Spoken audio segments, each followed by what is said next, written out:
Welcome, everyone. We're going to go ahead and get started.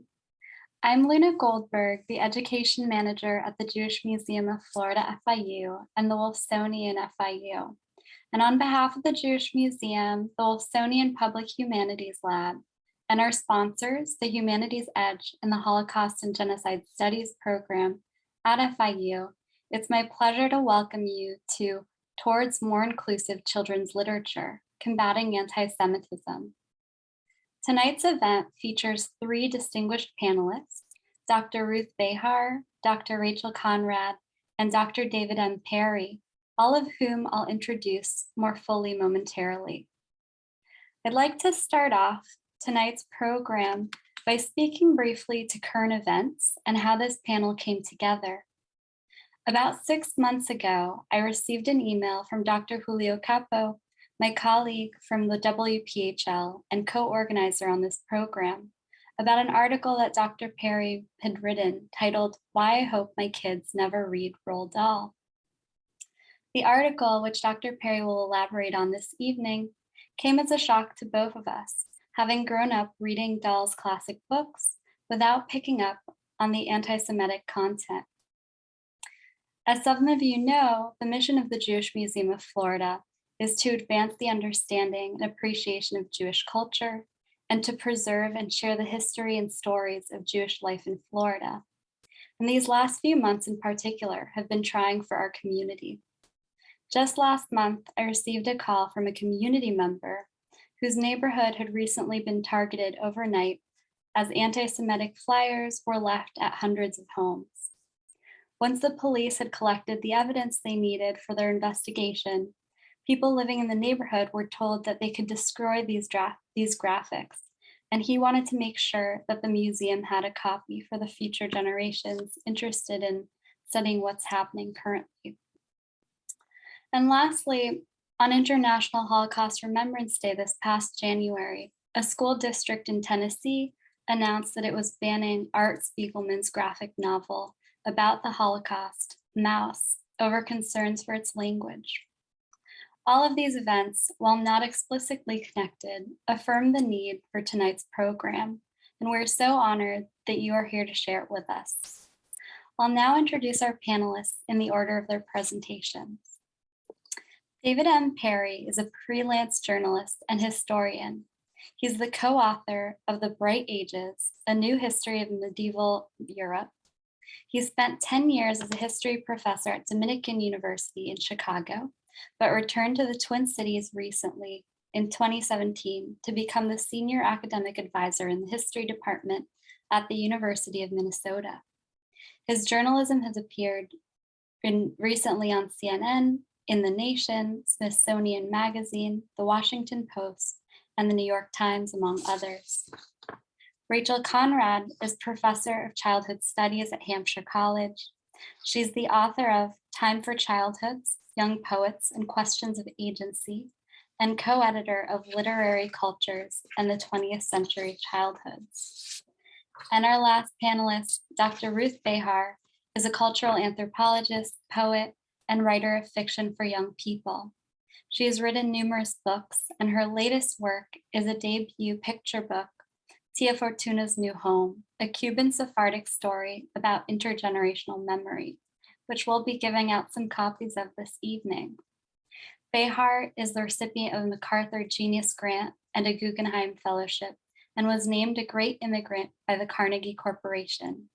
She is a member of the American Academy of Arts and Sciences and is the James W. Fernandez Distinguished University Professor of Anthropology at the University of Michigan, Ann Arbor.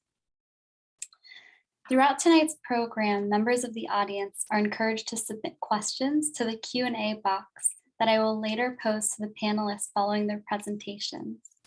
Now, without further ado, please welcome our first speaker, Dr. David M. Perry. Thank you so much. Thanks for having me. And it's really quite something to be in this panel, because I wrote this essay because I almost didn't write it. I remember seeing the news come around about Netflix acquiring all the rights to Roald Dahl, and that lots of new programming was coming. And I was complaining in my home and complaining on social media. And I just thought, everyone has already reckoned with the fact that Roald Dahl was an anti-Semite. And if this is news to you, I'm guessing it's mostly not if you're here, but if it's news to you, I'll talk about that in a minute. But I really felt, yeah, everyone knows this. Everyone has reckoned with it. What's the point of writing an essay? But I did, and obviously it's had some impact. And even if the impact is just this group, that's sufficient for the work. But it is not sort of universally known. And I'm really humbled that this essay that I almost didn't write, and that I wrote in a kind of a surly, no one's going to read this mode, has in fact reached some people. So as Luna mentioned, I'm a medieval historian by training, and I'll talk a little bit more about modern kids lit. But I want to start with a piece of medieval history, as is sort of my training and my identity, right? So in 1172, a Christian monk named Thomas of Monmouth completed a book about the death and alleged miracles of St. William of Norwich. Thomas had been hard at work for decades, writing and rewriting his book, trying to establish a local cult of sainthood around William, a boy who did live and who seems to have been murdered in 1144. And in this final version of this book that Thomas was writing, he decided to allege that William had been lured to death by the Jews of the city of Norwich, a city in England, who had ritually sacrificed the child on Easter in a perversion of the crucifixion. And to spice up the story, because again, remember, Thomas is trying to promote this thing he wants, promote this local religious practice. To spice up the story, Thomas tapped into already existing myths about an international Jewish conspiracy. Again, we're in the 12th century. Here we are in the 12th century, 800 years ago. He's tapped into these myths. He described a secret meeting whereby Jews would gather in Narbonne, a city in southern France, the rumored seat of the king or Pope of the Jews, again, according to medieval myth. Thomas wrote that the secret Jewish group cast lots to see where they would sacrifice a Christian child this year. And when the lottery fell to Norwich, the Jews murdered this boy. So let me be really clear. None of that is true, except for the fact that this guy named Thomas wrote the book. None of that stuff he's writing about is true. There was a boy named William. He does seem to have been murdered. The culprit remains unknown, according to people who studied it. There was no international Jewish conspiracy to murder Christian children in the Middle Ages or any other time. But here's why I'm opening with this, because I guess it must have been 2007, I was teaching for the first time, just out of grad school. I was teaching at a small teaching college in the Chicago area, and I had them read some of the text from this Thomas of Monmouth book so we could talk about anti-Semitism in the Middle Ages. And as I always do at the beginning of class, I said, so what did you think? And one student said, I had no idea this was true about this conspiracy and these murders. So that was a lesson for me, that you can't just let conspiracy theories lie. You can't just, that they are dangerous, that they are pernicious, that they wriggle inside our consciousness, that you can't just present these materials without context, without doing the work. And I've tried to carry that with me when writing about anti-Semitism, which sadly I'm doing more and more, in part when thinking about these stories and when thinking about things like Roald Dahl, which is another way of presenting, particularly in The Witches, which I'll talk about a little more in a moment, certain kinds of anti-Semitic narratives. So in my Roald Dahl essay, and I'll put a link up in a minute if people would like to read it, but I'm going to talk about it for a little bit. I start by identifying myself as a nerdy Jewish kid, growing up Jewish in Indiana and Tennessee. I think I should say in this group, I have never been a practicing Jew in terms of my own religious practice. I was raised Unitarian Universalist. My Jewish heritage is tied up in New York communist Judaism, who kept Judaism but rejected religion, I guess would be the way to talk about my grandparents. So I always knew I was Jewish. I always thought of myself as Jewish, but it was never in terms of a regular religious practice. And I think that's important kind of to say. And during those years, I read Roald Dahl, and he was important to me. He was one of the early important authors, not the only one, but he has these kids that are kind of weird outsiders. They're kids that connect better with adults than with other children. If you think about my two favorite books as a kid, were the Charlie book, the first one, though I read the second one too, maybe there are more, and James and the Giant Peach, but both Charlie and the Chocolate Factory and James and the Giant Peach have this weird kid who connects with adults and not other children. And I sure felt like that. So it was really important to me as a book. And then in my 30s, I find out that during this time I was reading it so I was reading this in the 1980s. During those years in particular, Roald Dahl was saying lots and lots of anti-Semitic things, and in fact, embedding them into his literature. So the reason I bring this up is that whenever we talk about people from a previous generation,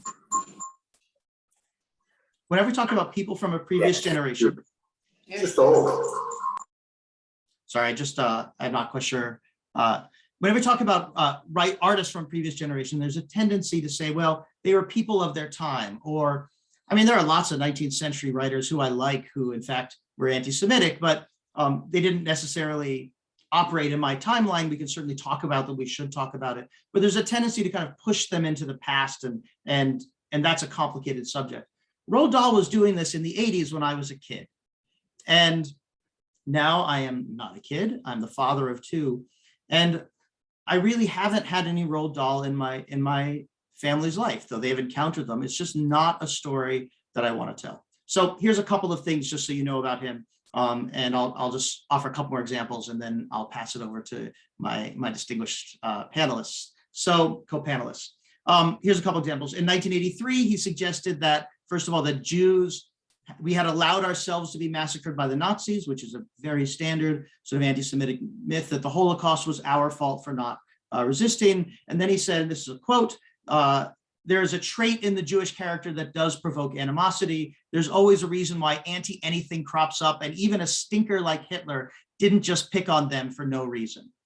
He wrote about American Jewish bankers dominating the US government. And then in 1990, again, not so long ago, I was in college at the time, he said, I am certainly anti-Israel and I have become anti-Semitic. So I think it's fair to call someone an anti-Semite who says, I am anti-Semitic. Second of all, his family's apologized for it, but it's not just like he had these views and then wrote innocuous children's literature. Most famously is the Witches. And in The Witches, Dahl creates kind of a cast of these hook-nosed women. They print money and they kidnap and murder innocent children. It is very clearly linked to this long history of the blood libel, the story of the kidnapping and ritual murder of children by Jews that I started with the William of Norwich story. And it's right there in The Witches. Now, there are other things going on in The Witches. I also think it's misogynist. And if you start reading Roald Dahl and looking at women, you will see it is filled with misogyny. Most of my journalism, at least initially, was really about disability issues. I can tell you that the disability values, the ableism embedded in Roald Dahl is also terrible. Go read about those kids. Go read about Augustus Gloop in Charlie and the Chocolate Factory with thinking about ableism, thinking about fat phobia, and you will encounter something that, at least for me, these are not values I want to share with my children. So I wrote this piece knowing that I would be accused of trying to cancel Roald Dahl. And I guess I am, in the sense that his books aren't welcome in my house. If a kid brought one home, I would want to engage these things head on. And that's really my lesson. And my lesson from that first anecdote in the teaching, and my lesson as a father, is that there's lots of material that children bring home or they encounter in school that are that can have problematic elements or even really deeply troubling issues like The Witches and his blood libel story. I don't have the power to cancel Roald Dahl. Netflix just paid an awful lot of money to make more products based on his material. So instead, I'm hoping that we can be aware of the problems embedded in them. If they're trying to write the anti-Semitism out of movies of the Witches, which they've kind of tried to do, then they have to we have to go right. We have to go right at that. I see we have an anti-Semite, in fact, in our chat right now. So hopefully for the rest of you, that just makes the stakes very clear of what's going on here.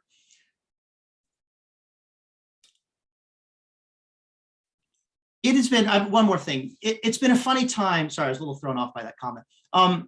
It's been a funny time to be someone who is Jewish like me, which is to say always Jewish, but not always thinking about being Jewish. There's a kind of privilege in that, or maybe a kind of self-erasure. It's a complicated, this is not about my identity, but it's a complicated story of when I think about it.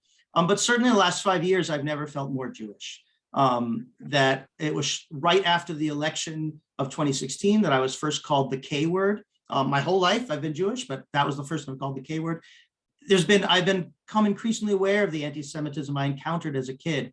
Just being told in Tennessee that because I was Jewish, I'd be going to hell. That's actually not a great thing to tell a 15-year-old, but it happened all the time. Or having pennies thrown at me or my classmates and trying to laugh it off. This is the moment in which I hope people like me and people like this community are called to really push back, and that we can't just, I can't personally just let things slide. And so that's why I wrote. I hope my children don't read Roald Dahl, and I really do hope they don't. Thanks so much.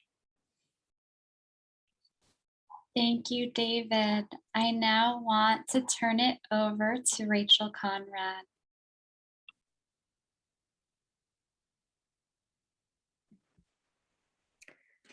Thank you, Luna. I want to thank all the organizers of this event. I'm really honored to be among the panelists tonight.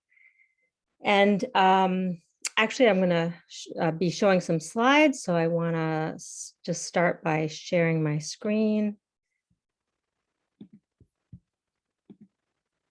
Okay. So I'd like to start out by mentioning what prompts me to talk about Anne Frank as part of this panel. I teach at Hampshire College, a small liberal arts college in Massachusetts, and I continue to meet college students, 18, 19-year-old students, who may have heard of Anne Frank as a child victim of the Nazis who lived in hiding with her family in the Netherlands, or they may have been exposed to the Broadway play or the graphic adaptation based on Anne Frank's diary, but very few have ever read Anne Frank's actual writing. So one question that motivates me is, why are we reluctant to see children as writers, as the authors of their own perspectives, as experts on their experiences, and as perceptive readers of the world around them? We do have access to a number of diary accounts of children's wartime experiences. A late 20th century wartime diary that's still readily available is Zlata's Diary by Zlata Filipovic, a young girl writing about her experiences during the Bosnian War in the 1990s, who in fact was influenced by Anne Frank. But public audiences are much less likely to have access to writing by children about their everyday experiences of anti-Semitism or other forms of injustice, bias, and oppression. Having access to wonderful books by adults like Ruth Behar that center experiences of characters of diverse identities and contextualize experiences of oppression is tremendously valuable for young audiences. And so is providing children with opportunities to engage in their own writing and learn about writing by other young people. So how did Anne Frank write about anti-Semitism? How important is it that we as an audience, as readers of her diary or viewers of cultural productions about her, have access to her own words? Anne Frank was 13 and 14 years old at the time of writing her diary. And here are some passages from the diary where she writes about anti-Semitism. November 19th, 1942. In the evenings when it's dark, I often see long lines of good, innocent people accompanied by crying children walking on and on, ordered about by a handful of men who bully and beat them until they nearly drop, and all because they're Jews.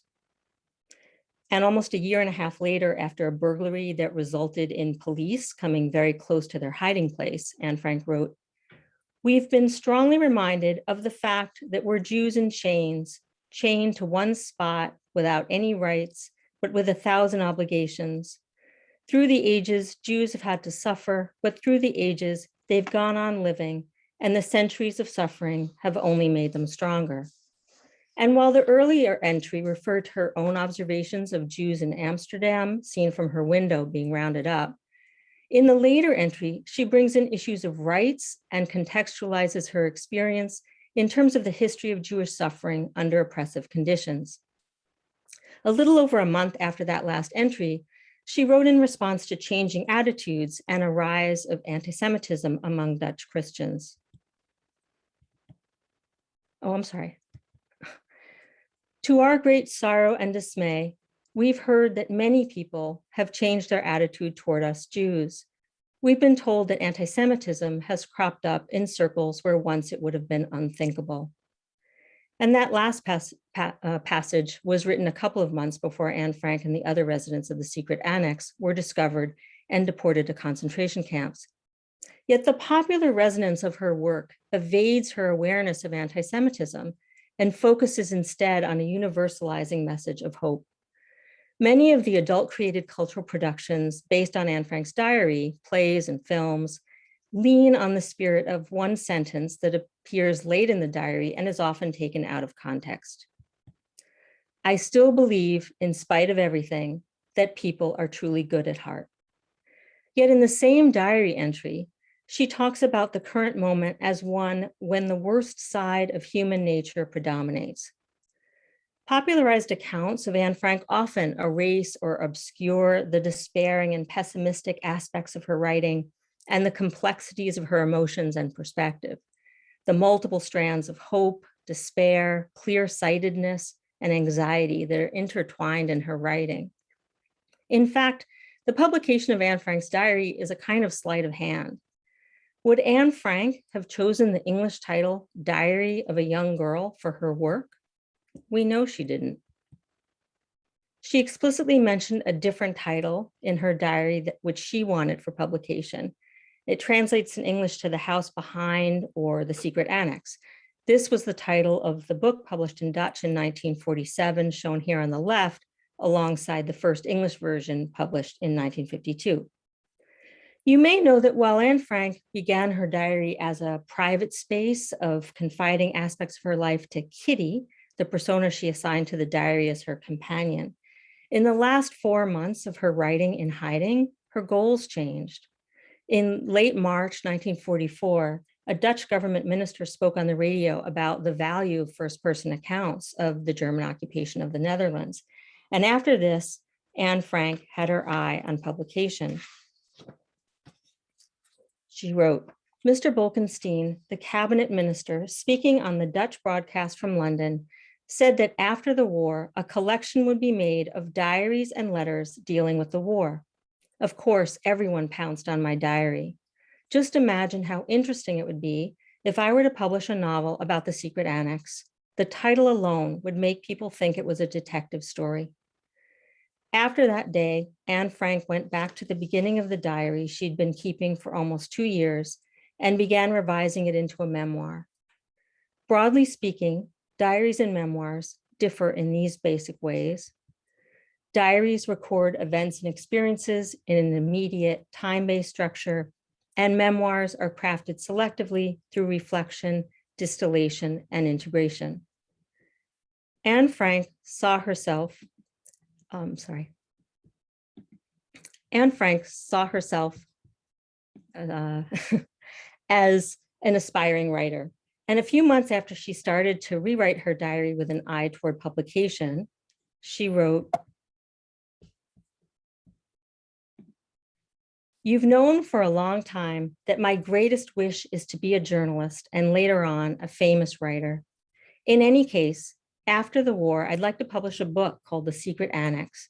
It remains to be seen whether I'll succeed, but my diary can serve as the basis." So there are multiple versions of Anne Frank's book. There's her original diary and the version that she herself edited into a memoir, as well as multiple versions translated and edited by adults, including her father, Otto Frank. The first published version of the diary was a selective combination of the original diary and the version that Anne had edited and rewritten, though it was weighted more towards the diary account. When the definitive edition, as it's called, appeared in the early 1990s, it offered a more balanced combination of diary and memoir. And that's the version generally read today, though it still differs from the one Anne Frank was preparing for publication. The differences become even greater when we look at the adult authored cultural adaptations of Anne Frank's diary, the 20th century plays and films that helped popularize her. These plays and films bend the story and the image of Anne Frank to concepts of childhood that reinforce innocence, victimhood, and naivete, rather than initiative, insight, and the authority of a writer and cultural creator. This is evident in the 1955 Broadway play and the 1959 film version, which led to the line, "I still believe, in spite of everything, that people are truly good at heart," emerging as the main message of Anne Frank's writing that still lingers today. Scholars and critics like Cynthia Ozick have made the argument that the cultural adaptations and popular perceptions of Anne Frank converted her from a young Jewish writer who wrote about the situation of European Jews in the context of her life in hiding and was persecuted and ultimately murdered because of her Jewishness, to a universal symbol of hope, an accessible window onto Holocaust history and part of a generalized view of oppression. To produce the image of Anne Frank as a universal symbol of hope necessitates downplaying or even erasing her skill as a writer. It requires seeing her only as a child diarist whose life was cut short, rather than as an astute and skillful writer who was in the process of editing and transforming her work for a public audience. In today's terms, we could see the co-option of Anne Frank's image also as a whitewashing, a minimizing of her Jewishness and representation of her Jewish identity that serves an additional purpose of making her whiter and less ethnic. So this image-making process delimits and alters Anne Frank across multiple dimensions. Rather than a capable, intentional writer envisioning a public audience, she's seen as a child writing a private diary. Rather than a Jewish person persecuted for her Jewishness, she's seen as a universalized or generalized symbol of victimhood. In terms of her status as a child, this image-making retains and upholds a notion of children as limited in their capacities and ambitions and at the mercy of adults, rather than as capable, intentional, and powerful in their perceptions and abilities. Anne Frank herself, in her writing, advocated for views of young people as full persons who are capable and aware. So the popularized image of Anne Frank actually subverts her own views of youth and their capacities. An alternative to the popularized view is to see Anne Frank as a young person keenly aware of the power of her writing, who was experimenting with multiple forms of writing about her experience, editing her diary into a memoir, transforming some diary entries into creative nonfiction with an eventual public audience in mind. In this alternative, Anne Frank's identity as young and Jewish, in addition to her gender identity as female, are crucial to her life and death and to her work as a writer. More recently, there have been publications that have come closer to recognizing Anne Frank's own goals as a writer. There are now 2 scholarly volumes that present Anne Frank's works in more complete forms. However, the revised critical edition shown on the left has an interesting history that reflects the contradictions in the reception of Anne Frank as a writer. From the 1950s onward, there have been challenges to the authenticity of the published diary for many reasons, including Holocaust denial and disbelief that a young person could write in the sophisticated style and manner found particularly towards the end of the diary. In the 1980s, the Netherlands Institute for War Documentation was bequeathed the original diary manuscripts after the death of Otto Frank. And they undertook an exhaustive study of the handwriting and these original documents. And the study concluded that the diary was authentic and that the seemingly different handwritings found across this extended time period of the diary, and this is a quote from the study's conclusion, are by the same hand with a probability bordering on certainty. So it's ironic that we owe one of these scholarly volumes to the challenges made to Anne Frank's authorship. In 2019, as you can see in the image on the right, this volume of Anne Frank's collected works appeared. And it acknowledges Anne Frank as a writer with a body of work that also includes fantasy tales and prose sketches and letters. Yet wider public recognition is not at all caught up. I think it is past time for a reconsideration of Anne Frank as a skillful young writer, aware of her social, cultural, and political world, who grappled with her intertwined identities as young, Jewish, and female, and used them in her writing. While this would have value in itself for Anne Frank's legacy and reception, it would also have value for our view of what children's literature is and can be.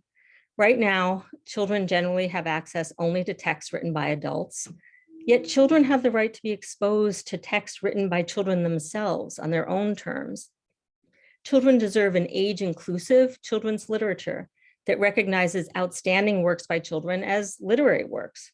And children deserve to be encouraged to write across many genres, including diary, memoir, fiction, poetry. I do see this as a question of rights. Children have the right to be taken seriously in their worlds, to not be belittled or looked down upon, and children have the right to be exposed to ideas and texts written by other people their age or by older youth who nonetheless share the social status of being young. I'll conclude by saying that children's perceptions and experiences of anti-Semitism and other forms of oppression are shaped also by their status as young people. Children's own writing can provide a window onto this. While it's imperative that we work toward a more inclusive literature for young readers, I argue that such inclusivity should also encompass the age of writers. And I look forward to our next panelist and the discussion together with all of you. Thank you, Rachel. So our next speaker will be Dr. Ruth Behar. And before I hand it over, I first would like to remind everyone to please put your questions in the Q&A section. If you have any questions for our speaker, we'll return to them. And I also would like to remind the audience that this program is meant as a forum for questioning and for discussion, but that hateful speech and disrespectful questioning will not be tolerated in this space. So with that, I will hand it over to you, Ruth. Thank you, Luna. Thank you so much. Thank you, Enrique and Julio. It's wonderful to be part of this panel. I've been learning so much from my two co-panelists, and I'm going to try to be brief, but if I'm not, Luna, do feel free to interrupt me if I'm going past time. I want to be sure there's time for the discussion. So let me quickly share my screen here. Now here, and that should work. Okay, so I was asked to speak about my new book, Tia Fortuna's New Home, which is a picture book in English and also in Spanish, El Nuevo Hogar de Tia Fortuna. And I'm a cultural anthropologist by training, but I've been starting to write books for children. I started 5 years ago, and I've been very interested for a long time. My research has focused on the Jewish Cuban community on the island, the Jewish community, Cuban community in the diaspora as well. Part of this is my own family history, and part of it is community studies that I've done as an anthropologist. And so I've been very, very interested in expanding our notion of what Jewishness means, bringing in the Latina identity as part of the Jewish multicultural notion of what this identity means, and also expanding ideas of what a Cuban or Latina might be, a Latinx person, and making it clear to people that there are Jewish people within that community as well. And so my own immigrant childhood in New York has been part of my work, studying that, and return journeys to Cuba have been a very important part of my work. And I have studied the Jewish community in Cuba in great depth. And now more recently, I've become interested in poetic and fictional visions of Jewish Cuba. So I'm going to race through this because I want to be sure we leave a lot of time for discussion. So my first book for kids is called Lucky Broken Girl, and it takes place in New York in the 60s. It's based on my own immigrant childhood as a Jewish Cuban girl growing up in New York in the 60s. And here's a picture of me as a child in Cuba standing before the Jewish Community Center in Havana. We lived very nearby. here I am with my parents. So I had this childhood that began in Cuba, and I was, brought up by a Jewish family in Cuba. I briefly went to a Jewish day school in Havana before my family decided to leave after the Cuban Revolution, and started a new life in New York. Here we are, just recently arriving in New York, my parents, my brother, and we settled in Queens in a very working class neighborhood. This is my grandfather with one of my cousins, getting used to the snow in New York, coming from Cuba. And it took a while for us to settle in, but after a couple of years, the family was starting to adapt. And this lovely picture of this little birthday party, there I am with my mother, and we were living in a small 1-bedroom apartment. Kind of, I was learning English. I went through the typical experience of not being able to speak English. When I arrived, there weren't any ESL classes at that time, and I really struggled to learn English. But by this moment in time, I'm already adapting. And so what happened in real life is I was adapting to life in the US as an immigrant, as a Jewish Cuban girl. And then we were in a terrible car accident in New York on the Belt Parkway. Here's an illustration that a friend of mine beautifully created for me. And I ended up injuring my leg. I was put in a body cast for close to a year. Here's an illustration that a child made after reading my book, Remember, Always Have Hope. And so I was in bed for a year, unable to walk, my immigrant family needing to take care of me. And the book definitely brings up Jewish Cuban identity, but it's not the main theme of the book, but definitely you learn about this girl and her Jewish Cuban background in that first book that I wrote. Now, more recently, in my novel Letters from Cuba, this one is inspired by my maternal grandmother's story. She was a Jewish Polish immigrant from Goworowo, a small town near Warsaw, and she goes to Cuba to meet up with her father, my great-grandfather, to help bring the rest of the family to Cuba on the eve of World War II. And this is the cover of Letters from Cuba. And this novel specifically deals with anti-Semitism, both in Europe. Esther, the main character, is escaping growing anti-Semitism in Poland that she discusses. The book is written as a series of diary entries or letter entries to her sister, who's waiting in Poland to be able to come to Cuba as well. And so that anti-Semitic climate is very clear in the book. And then she goes to live in Cuba, where most of the people are very tolerant of her and her father, but there is also anti-Semitism in Cuba.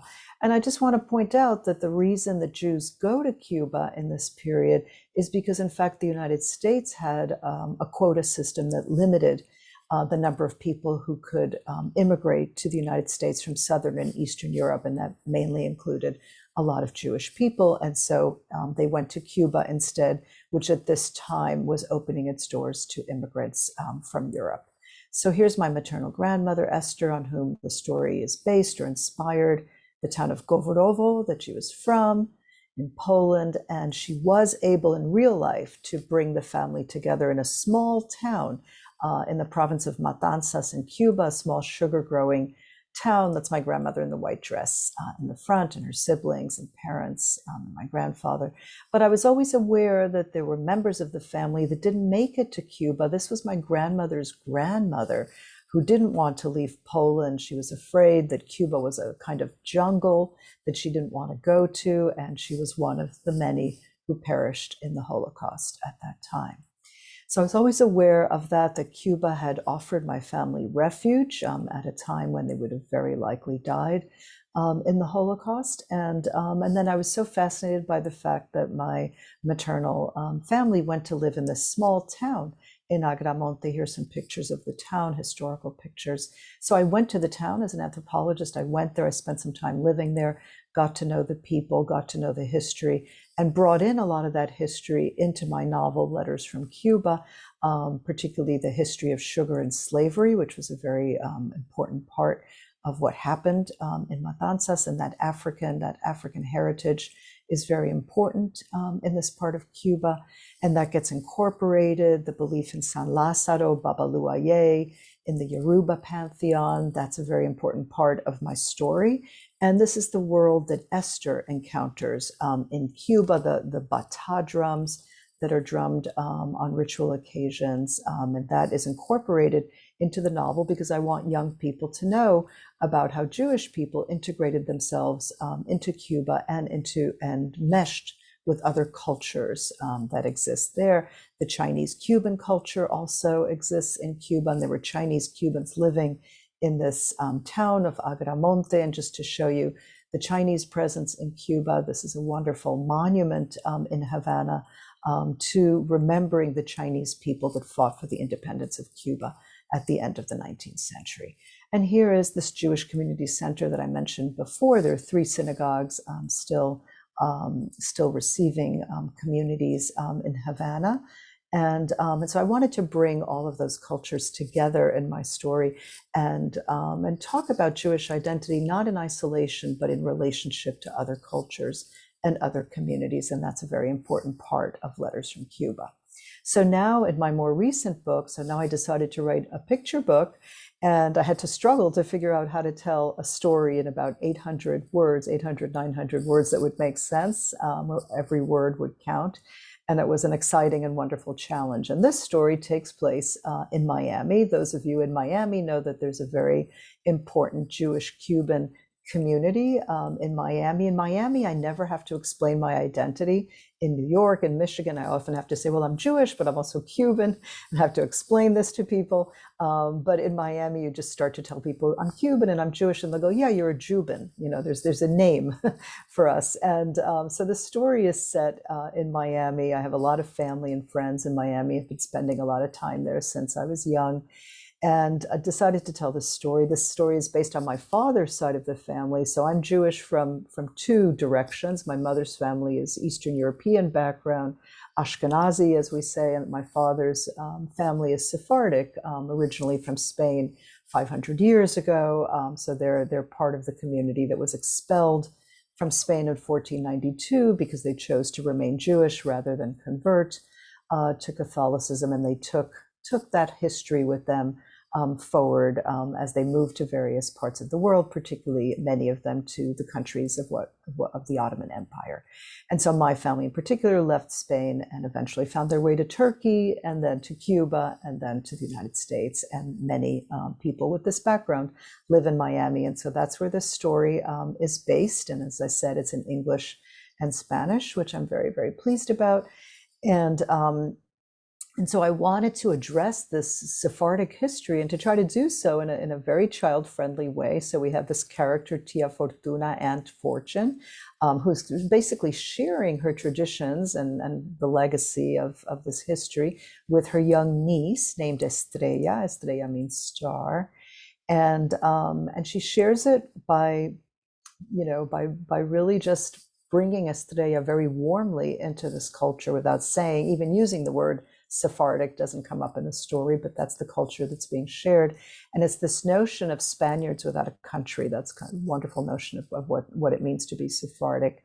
And the Sephardic Jews were always a community that was very, as Aaron Rodrigue and Sarah Abrevaya Stein say, it was a community where the boundaries were porous. It bled into, was constantly infused by other Jewish and non-Jewish cultures, and vice versa. So I try to show that in the book.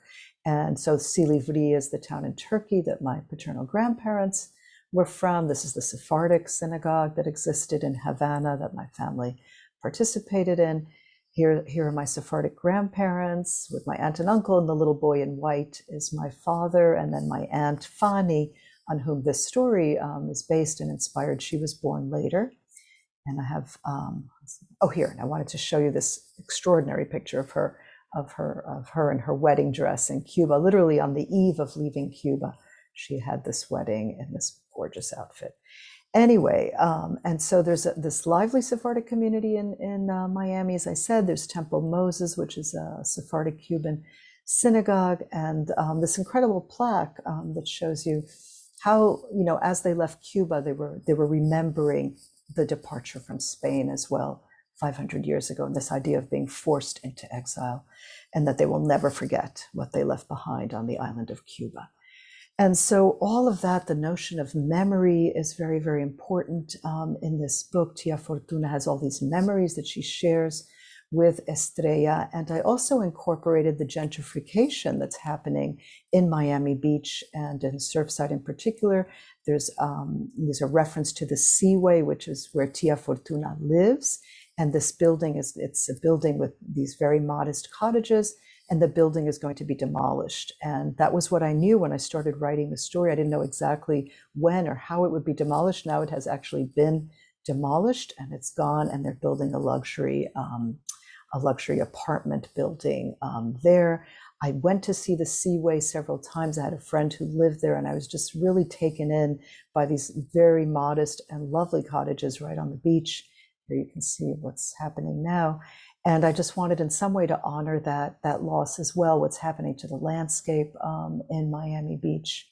And so that became part of my story as well. So there's the Sephardic part, there's the Cuban part, and then there's the Miami part of the story. And this is what it's going to look like when it's done. It's going to be called the Seaway Villas. And there's a wonderful teacher who's been using the book in her ESL classes in Spanish, and getting young people to make illustrations based on the book. And I love this. You see the hotel that's going to be imposed on these pink casitas. I talk about Tia Fortuna's home as being a pink casita. And so I incorporated a lot of things from my own life, including embroidered pillows that end up in the story, hamsas, a lot of symbols of Sephardic culture end up there as well. Mazal, which means good luck. This is a Sephardic restaurant in Cordoba in Spain. So just design elements that I shared with the artist so that they would be part of the story. And then the key becomes a very important symbol. Those of you who know Sephardic Jews, the legend goes that they took the keys of their houses, with them when they left Spain in 1492. That's the legend. And so the key is also incorporated into the story. And I could talk more about that later.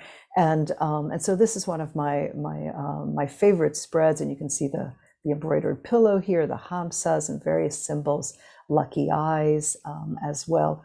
And this is where Estrella, the little girl, the niece, says, "Is that all you're taking with you?"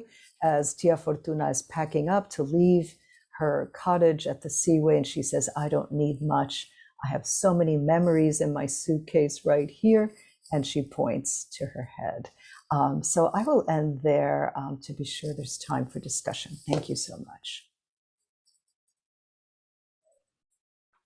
Thank you so much, Ruth, and thank you to our panelists. I'd like to ask everyone to come back on screen. We have a few questions in the chat, but I do want to turn things over first. Now that you've each heard from each other, I always have so many questions when I sit on a panel, so I wanted to open it up and ask if you have any questions for each other.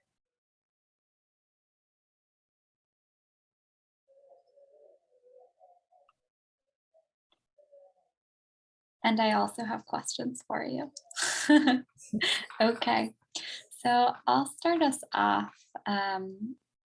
One of the things that I'm tasked with at the museum is to come up with curriculum and to teach a wide range of audiences about Jewish history. And so this is a very broad question, but how do you go about building these narratives that celebrate difference? And I think maybe it's most geared towards Ruth, but I think Rachel and David will both have some thoughts as well.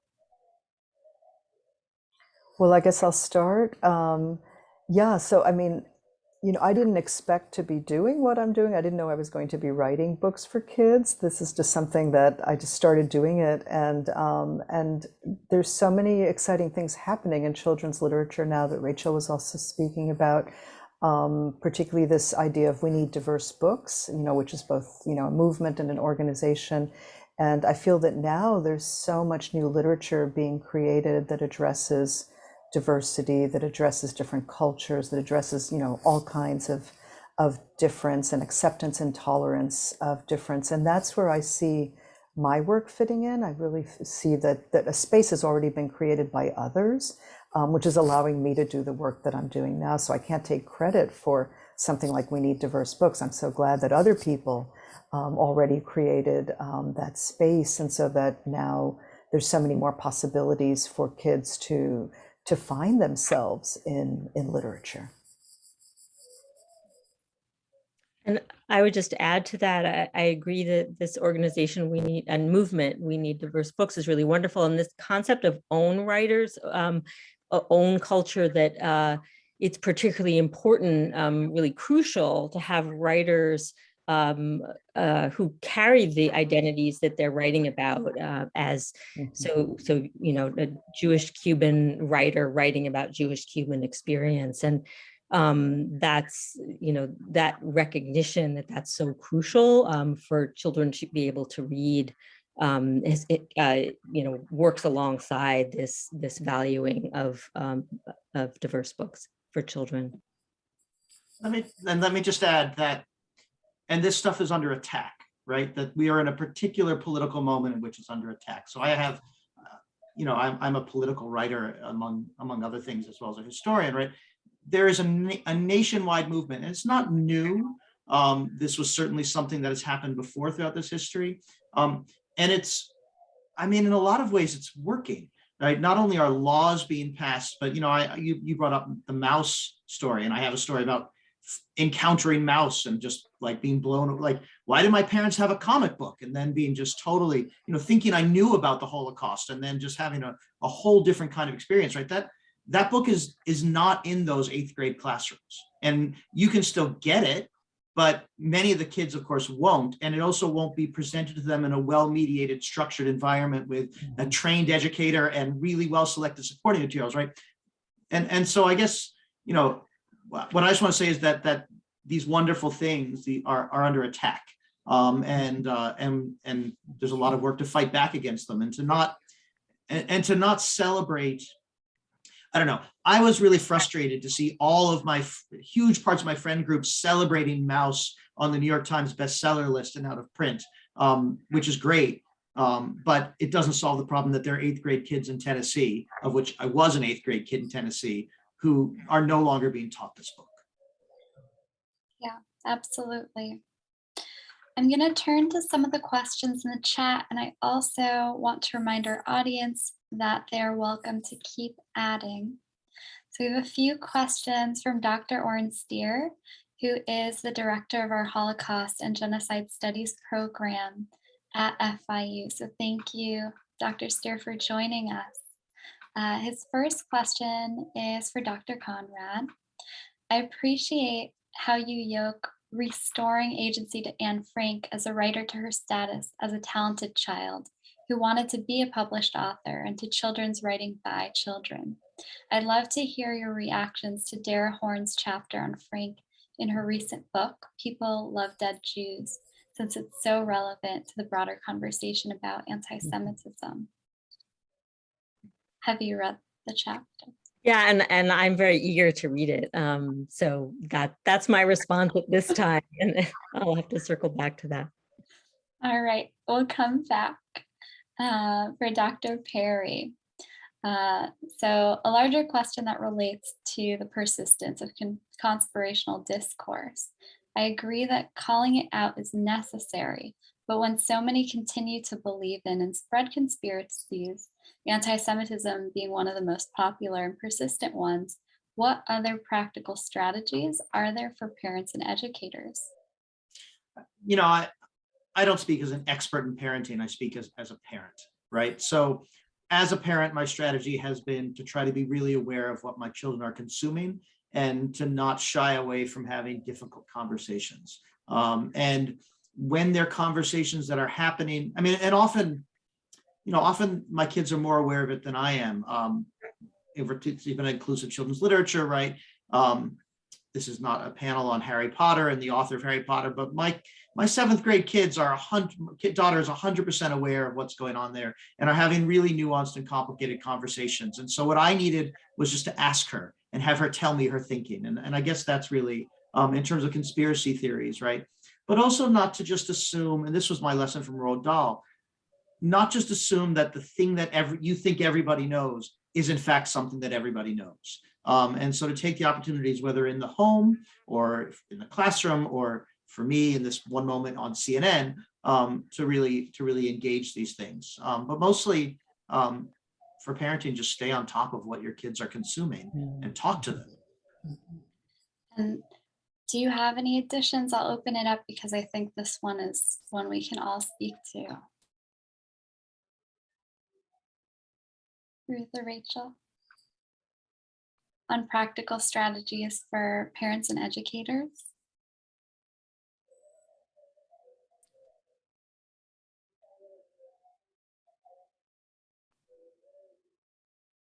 Well, I guess I could say, I just don't want to say anything too obvious. I mean, I think, what was already said, by David made so much sense. Obviously, keeping the lines of communication open with your kids and talking to them. I just became a grandmother. So now, I'm wondering, what will I be saying to my 1-year-old granddaughter? So I think that's really, really important. But I think also to look to the people who are resources, librarians, in particular, I think children librarians are very, very important resources as well. And they can lead kids. Sometimes maybe if a child doesn't want to listen to what their parent is recommending, maybe going to a librarian is another possibility. And I think there's such great resources for us, or can be in many communities where, as David says, the possibility of reading certain texts is now being limited.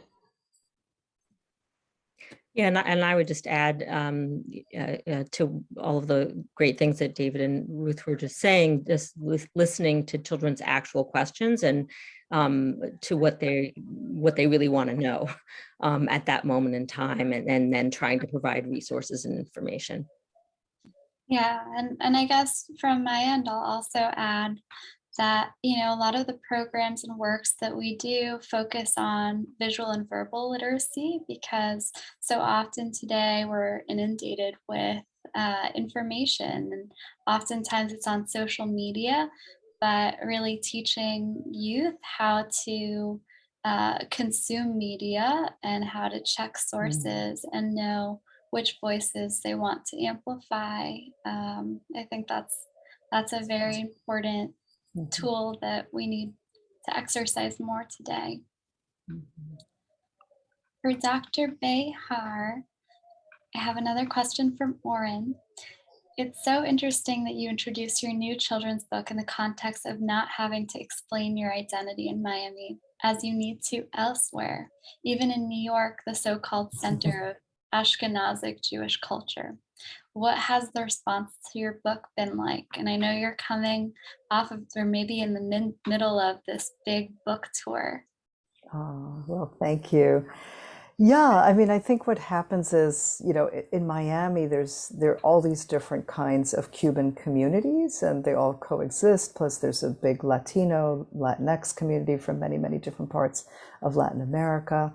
And so there's kind of an understanding that all of these communities are there and converging in this place. And though New York has some of that as well, I think it's different. And I think the Ashkenazi background is so powerful in New York, having grown up in New York myself.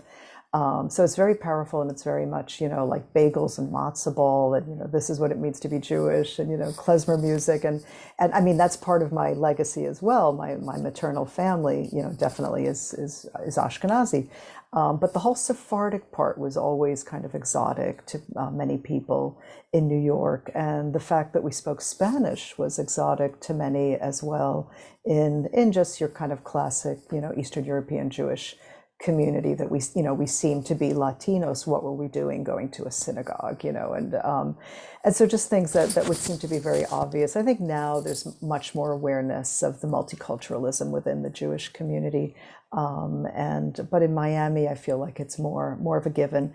And the book has been received well. I mean, we purposely chose to give it that tagline, a Jewish Cuban journey. So, when you pick up this picture book that you're going to be reading about Jewish people, but they're Jewish people who also happen to be Cuban. And then if you want to go even deeper, they're Jewish people who happen to be Sephardic.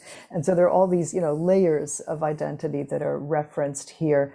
Again, without making it, so heavy that it would be too much for a 5-year-old to take in this information. But the idea that it's all there, that there are layers of identity, and that you can be all of these different things, and maintain a sense of self that's complex, and yet a sense of self that others can relate to as well.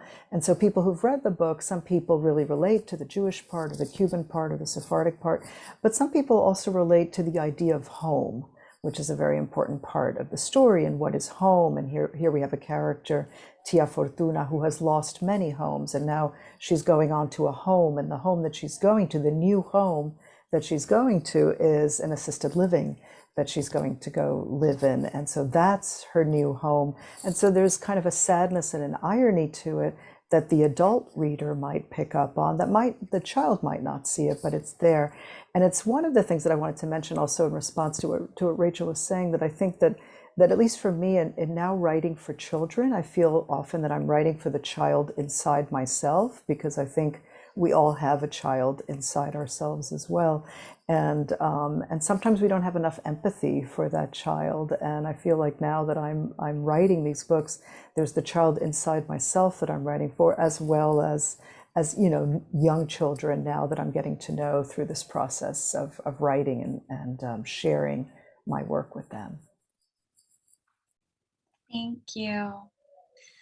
We have a question for Julio Capo, who is the Deputy Director of the Wolfsonian Public Humanities Lab, our co-sponsor or co-organizer tonight. And Julio says, I'm going to skip over just to the question, that as he heard and saw all your wonderful presentations, I also realized that one of the things that can make children's literature so unique, of course, is the power of illustrations and visual art, not just the written word. I wonder if anyone has any thoughts on the power of visual in helping inclusive narratives tell that story.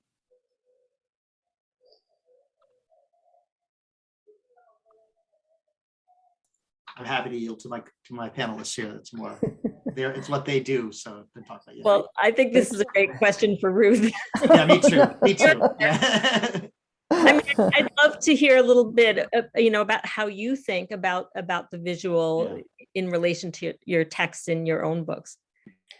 Well, I've always loved the visual. I mean, I love art, and I love photography and documentary. I mean, I think it's just such an important source for sharing knowledge, and also for taking apart stereotypes. I mean, I think, when you see an image of a person, it does really help to tear down stereotypes. So I think images can be very important in that way. I think for young children in particular, but also for adults. I mean, we're talking about Mouse, which is a graphic memoir, and the images are so important there. How he represented Jewish people and so on. And so I think, yes, I think images are definitely a way to help people, understand a story in a different way, through different images and symbols. And I definitely feel that with Tia Fortuna's new home, that the images are a way for young people to enter into the story. The symbols are very important. We see the symbols presented in the images, and I think that it's a way to help a person visualize the story. I think visualization is an important form of grasping a story. So yeah, I think the power of the word with the power of the image, and the way those two come together, whether it's in a picture book or in a graphic novel like Mouse, I think they play a very important role. And I think what's happened particularly with with graphic novels is so fascinating. I mean, this has been what, in the last 20 or 30 years that they've come to be accepted as literature, and not as a comic book. Not that there's anything wrong with calling it a comic book. And I heard Art Spiegelman talk many, many years ago, and he said, I'm a comic book artist, and he was very proud of that. It wasn't anything, he wasn't trying to, to be pretentious about what he was doing in any way. And I think that is really, really fascinating. And so I think, again, like the picture book format isn't just for children. It's, it can really serve the purpose for all of us of really enriching the art of storytelling. And I just want to flip that and also say it can be a space of real problems. I've been thinking, I was thinking in preparation for tonight about the goblin bankers in the Harry Potter films, especially, even more than in the books. And it doesn't have to, and these things don't have to be, we need to pay just as much attention to the messages being sent by the images, hopefully positively, or at least with impact. I mean, that was my experience of Mouse. I remember I had read Viktor Frankl's Man's Search for Meaning, and I was the kid of two historians and apparently a future historian. I really thought that I had the Holocaust as a thing I understood. And I just remember being kind of emotionally wrecked by that, by reading Mouse the first time. And it's obviously the images. But then there is this, I mean, there's still a lot of hook-nosed bankers out there in all kinds of different literature, and it's got to stop. Mhm. So I think our final question is coming from Enrique Rosell with the Wilsonian Public Humanities Lab, and I think it's fitting that we end on this note. So Enrique asks, sometimes when we're seeing these attacks against the Jewish community or in literature and against other communities as well, we sometimes feel helpless to these attacks. Do you have any tips for people who want to help combat anti-Semitism or anti-Semitic laws, racism, any of these forms of hate? And or do you have any organizations that you would suggest we look to for support around these things? Let me just say quickly, and then I'll pass it over. Join your school board and library boards and attend their meetings. Like that's, if that is one of the things that you could really do in a local sense, is you can run, but you can also just go to these open meetings and speak up. And that may be scary. And it may or may not, you can't determine what the impact of your words are going to be in any given context, right? There's so many variables in place and time, but you can determine what you say. And so go to your school board and library board meetings.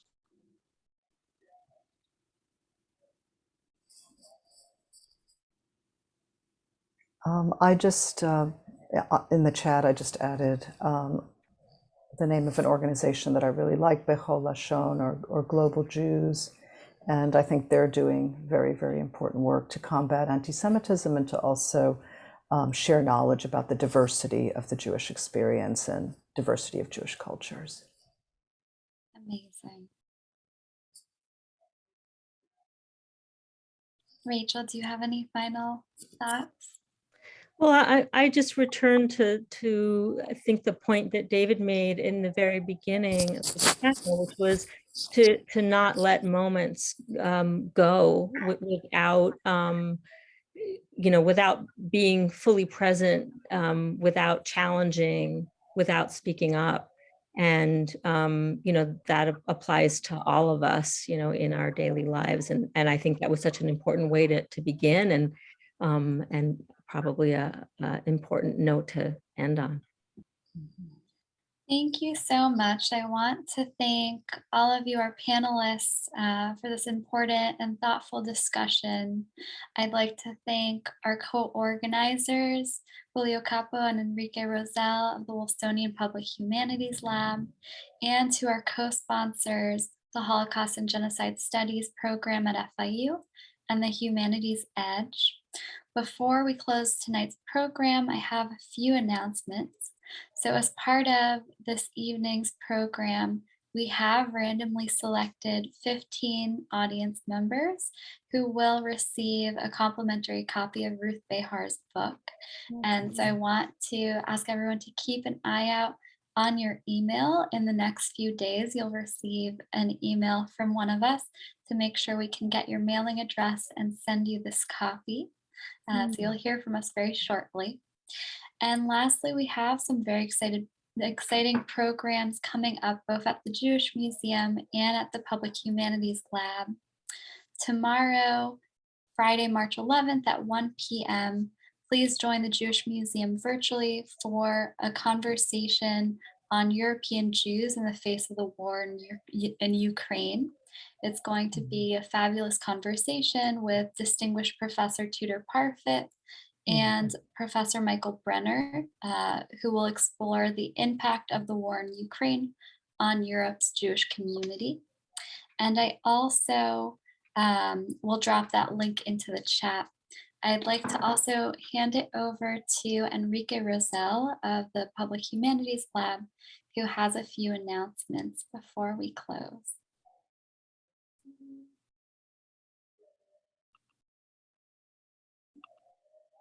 Enrique? Hello. Hi, everyone. Sorry about that. Thank you so much. Before we close, just thank you so much to our speakers for this incredible panel. I feel lucky every day to be able to do this as a part of my job, and it feels really warm to be here today. So thank you all so much for your thoughts and for your pointers, because it does feel, hopeless sometimes. So I'm glad that you all were able to point us in the right direction and we can have that conversation. I also want to point out, Luna already pointed out a few of the incredible events happening at the Jewish Museum of Florida, who are one of our community partners here at the Wolfsonian Public Humanities Lab. But I also want to point out another really amazing event that they're having later in the month on March 21st. I Should Have Been a Doctor, it's called I Should Have Been a Doctor, regarding Bob Dylan, a Jewish folk singer, is titled March 21st, 2022 at 7 p.m. Okay, so we've been having a lot of Bob Dylan related programming. So I wanted to put that one out there first. Also, if you're subscribed to our newsletter, you'll be able to see all of this as well. It's on our newsletter. If you go to go.fiu.edu/WPHL newsletter, you'll be able to subscribe to that and get all of this information. Okay, and see the Zoom link for that link as a part of the Jewish Museum's event catalog. And then just on that same note for Bob Dylan, we also have a couple upcoming Bob Dylan events happening on April 2nd, April 8th, and April 9th that are going to be a whole bunch of fun. So keep an eye out for that on our social media and on our newsletter.